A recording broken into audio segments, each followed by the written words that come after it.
Wala nang maraming paligoy-ligoy pa, diretso sa punto na. Maiksi lang ang komentaryo, pero diretso sa punto. Maraming kuro-kuro, may tiwali, may totoo. Dito, sa Puntong Diretso tayo. Punto Diretso.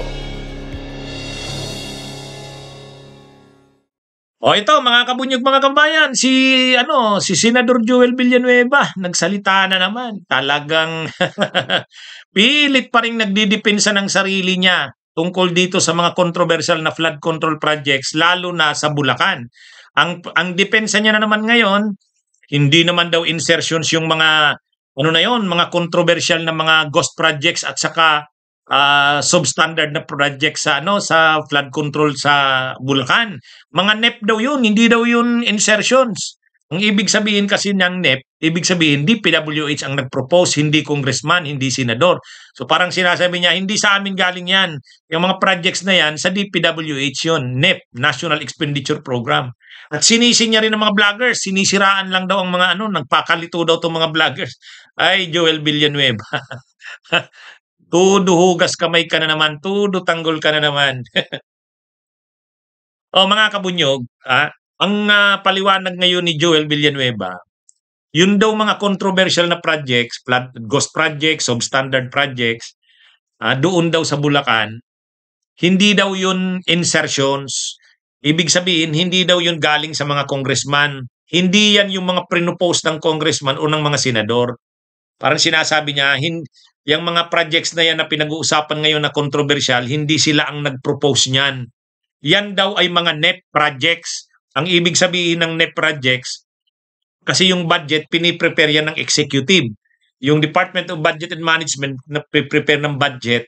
Kaya yung mga flood control projects, nandun na yan sa original na budget, proposed budget. Yun yung tinatawag na NEP, National Expenditure Program.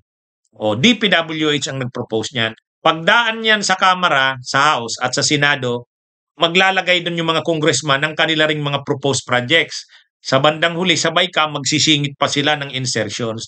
So ang nagiging mainit ngayon, ang sinasabi, yung mga insertions ng senador at congressman, yan daw yung mga pumapalpak. Yung pinapalabas ngayon ni Villanueva, kumbaga, ang depensa niya ngayon, hindi. Yung mga controversial na project sa Bulacan, hindi naman insertions. Mga NEP daw. Wala dapat santuhin kung sino man ang involved dito, senador, kongresista, etc. But we also look into the facts dapat, no? Merong katulad nung sa Bulacan na binisita ni Presidente, pati yung ghost projects, nasa NEP nasa National Expenditure Program. So it was not even an insertion. But I'm not saying na walang insertion na nangyari, so dapat lahat tignan po yan. And we should be careful about it dahil maraming mga hakchaw. Unfortunately, alam niyo yan, sa media meron mga vloggers, etc. Napakasakit na ginagamit sila ng mga culprits para magturo ng iba, lituhin, para ma-divert yung attention at hindi ma-focus dun sa mga tunay na salarin. So, kung intention, makakawag sila explorable to mga lahat po dapat, no, ang importante dito makita natin ito holistically at hindi ito dapat piecemeal, hindi ito dapat targeted lang sa isang lugar, kundi talagang at the end of the day masolve yung problema. O sige nga, sagutin nyo nga ito. Sagutin din ito ng DPWH kasi sa inyo daw yung mga projects na yan, hindi naman daw sa congressman. Hindi naman daw sa senador. Pero ang challenge natin kay Villanueva, sige nga, ilabas mo rin, Joel Villanueva, yung listahan ng mga projects na inisponsor ng congressman at senador. Total, sinabi mo na rin lang, yan daw mga projects na yan, sa NEP daw yan. O sige, alin yung NEP, alin yung sa congressman, alin yung sa senador. Kaming mamamayan ang maghuhusga niyan. Maganda makita namin yan. Ang problema kasi hindi nyo naman nilalabas eh. Hindi nyo naman nilalabas. Diba? Mga kabunyog, mga kababayan. Ilabas ninyo, Joel Villanueva, yung listahan. Hindi lang sa Bulacan, buong Pilipinas. Alin yung mga flood control projects na prinopose ng DPWH, alin naman yung sa inyo, Congress Senador, alin yung congressman, sinong senador at sinong congressman, at saan-saan yon. Yun ang challenge namin sa inyo. Kasi Sinasabi mo kami. Sa amin ngayon, ang mga vlogger, sinisiraan lang yung minimislead lang ang publiko. O, para maniwala kami sa iyo na totoo nga ang sinasabi mo, na ang mga may anomalyang projects ngayon, ang mga questionabling projects, ghost projects, substandard, ay mga NEP projects.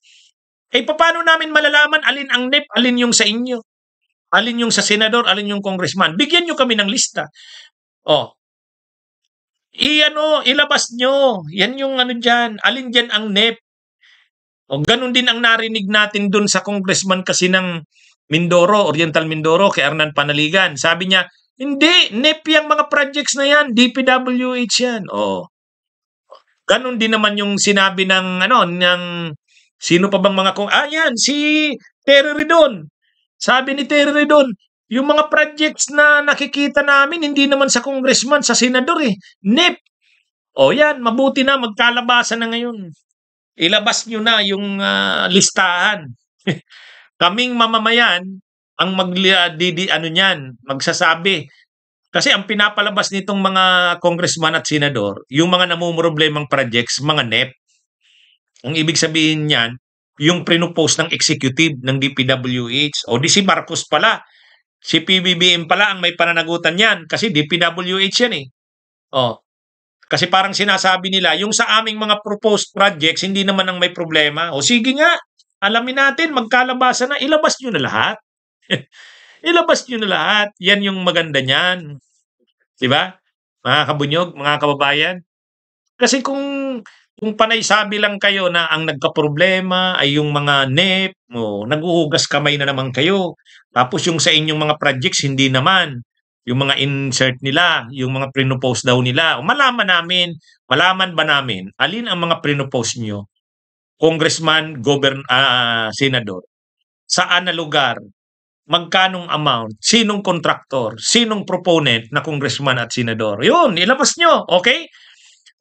Makita namin yan. Saka namin masasabi kung totoo nga ang sinasabi nyo na ang mga may problema ay yung NEP, kayo ay hindi. Okay? Magandang araw mga kabunyog. Mabuhay tayo.